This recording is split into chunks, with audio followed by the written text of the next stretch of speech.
Gadis itu mengambil foto pernikahan yang sangat manis dengan pacarnya. Tapi tanpa diduga, dia diplot oleh pacarnya untuk menyakitinya dan hampir jatuh dari tebing. Untungnya, gadis itu bisa memegang tangan lelaki itu. Lihat air mengalir deras di bawah. Gadis yang tidak pernah berhenti mempertaruhkan nyawanya untuk menyelamatkan dirinya sendiri. Dia memohon pacarnya untuk menyelamatkannya. Meskipun pria itu mencintainya dan bayi di perutnya. Tapi dia lebih mencintai dirinya sendiri. Dia tanpa ampun melepaskan tangannya. Hanya melihat gadis itu jatuh ke dalam air dingin. Gadis itu, setelah jatuh, terus-menerus dihantam ombak di karang. Wajahnya juga hancur dan cacat. Ketika dia mengira hidupnya sudah berakhir. Kemudian Lim untungnya terdampar di pantai oleh ombak. Kemudian diselamatkan oleh seorang wanita yang lewat. Dan dia, itulah Grace yang dia telah selamatkannya ketika dia pergi ke Korea untuk bepergian pada awalnya. Grace dengan cepat membawa Lim ke rumah sakit. Ketika Lim bangun, dokter mengumumkan berita sedih. Bayi di perutnya tidak bisa menahan lagi. Kulit di tubuh Lim di banyak tempat mengalami nekrotik. Bahkan kulit di wajahnya perlu diubah. Mendesak Lim untuk segera dioperasi. Mendengar ini, Lim segera menjadi gelisah. Karena dia awalnya setuju dengan pacarnya Nat. Tidak akan berubah di bagian tubuh manapun. Grace melihat ini dan dengan cepat menghibur Lim. Sangat sulit untuk membuat suasana hatinya tenang kembali. Pada saat ini, berita-berita mimpi buruk terus-menerus datang. Dia awalnya berniat memanggil ayahnya untuk melaporkan perdamaian. Tetapi mengetahui bahwa ayahnya meninggal dalam kecelakaan 2 hari yang lalu. Lim sudah dalam gangguan mental setelah mendengar berita ini. Bahkan lebih tak tertahankan. Kemudian satu gelombang mengikuti yang lain. Sekarang dia melihat berita di internet bahwa Nat berkencan dengan Ana. Dia tidak percaya dan segera menelepon Nat. Tapi laringnya rusak parah sehingga dia tidak bisa berbicara.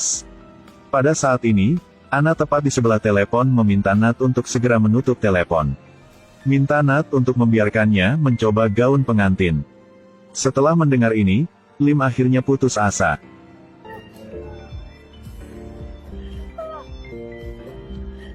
Lim sekarang akhirnya tahu alasan dia dalam situasi ini. Semua disebabkan oleh Nat dengan sengaja. Dia diam-diam bersumpah bahwa dia akan membuatnya membayar harga yang mahal. Jadi keesokan harinya, dia pergi mencari Grace. Dia menandatangani formulir persetujuan untuk operasi. Di bawah teknik luhur dokter. Lim 3 tahun kemudian berhasil berubah menjadi wanita lain. Dia juga diadopsi oleh Grace. Dia juga memberikan perusahaan kepadanya untuk dikelola. Lim mengubah kulitnya dan kembali ke Thailand. Pertama-tama, Lim kembali ke rumahnya. Melihat gambar yang tergantung di dinding membuatnya patah hati. Setelah beberapa saat hening, dia memutuskan untuk melakukan sesuatu yang lebih penting. Yaitu membalas dendam pada orang yang menyakiti dirinya. 3 tahun lalu dia didorong ke laut oleh pacarnya. 3 tahun kemudian dia kembali untuk melaksanakan rencana balas dendamnya. Dia berdandan indah untuk menghadiri upacara pertunangan Nat. Baru dengar sumpah Nat sama Ana. Sama seperti apa yang dia katakan padanya pada awalnya. Nat sekarang melihat bahwa wajah Lim telah berubah. Kemudian juga tercengang. Jadi begitu dia mengambil sumpah, dia langsung mendekatinya untuk menyapa. Lim menatap pria di depannya. Dia benci tidak bisa mencekiknya seketika. Dia menahan kebenciannya dan memberinya kartu namanya. Ini adalah langkah pertama dalam rencana balas dendamnya. Lim setelah pulang melihat gambar di depannya. Mengingat dirinya dalam kecelakaan sebelumnya. Dia pikir dia terlalu naif sebelumnya. Itu sebabnya dia digertak. Dia secara resmi mengucapkan selamat tinggal pada dirinya di masa lalu. Nat. Aku tidak pulang untuk memintamu memenuhi janjimu pada Lim. Aku pulang untuk membuatmu memahami janji yang kamu buat untuk Lim. Seberapa berharganya. Keesokan harinya dia membiarkan asistennya memanggil Nat. Beritahu mereka bahwa mereka akan membuka cabang baru di luar negeri. Ingin menyewa sejumlah pesawat untuk digunakan sebagai jet pribadi. Juga mengatakan biaya tertentu membuatnya puas. Setelah mendengarkannya, Nat tergerak. Dia mengatakan perusahaan belum memiliki item ini. Tapi dia sendiri akan berpikir. Nat berpikir ini adalah satu-satunya kesempatannya untuk berkembang. Dia harus mengambil. Setelah memikirkannya, dia pergi mencari Lim. Beritahu Lim bahwa dia ingin memulai maskapainya sendiri. Dia juga mengatakan bahwa pada saat itu dia akan mendapatkan banyak uang. Biarkan Anna pergi meyakinkan presiden. Menghadapi kata-kata manis Nat, Anna tidak berpikir tapi langsung pergi mencari ayahnya. Katakan padanya rencana Nat. Tapi ayahnya menganggap ini bukan kategori kecil. Jadi menolak Anna. Pada saat ini, Nat melihat Anna keluar. Dia dengan cepat bertanya tentang situasinya. Tetapi ketika dia mengetahui rencananya ditolak, wajah Nat langsung berubah sikapnya. Dia memarahi Anna dan tidak bisa melakukan apapun bahkan hal sesepele itu. Kemudian dia menunjukkan ekspresi marah. Anna melihat itu dan dengan cepat meminta maaf kepada Nat.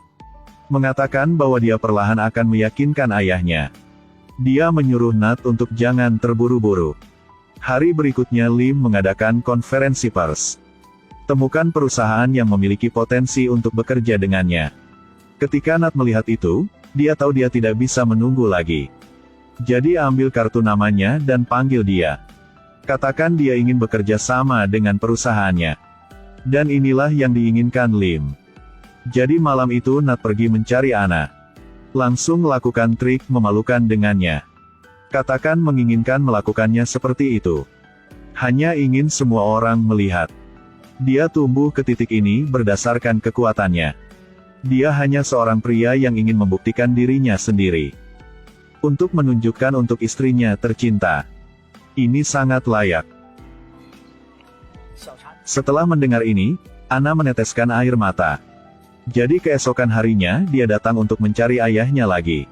Melihat bahwa ayahnya memutuskan untuk tidak setuju. Dia segera bertengkar dengan ayahnya. Ayahnya sangat kesal sehingga penyakit jantungnya kembali. Jatuh ke tanah dan koma. Nat di luar dengan dingin menyaksikan semuanya.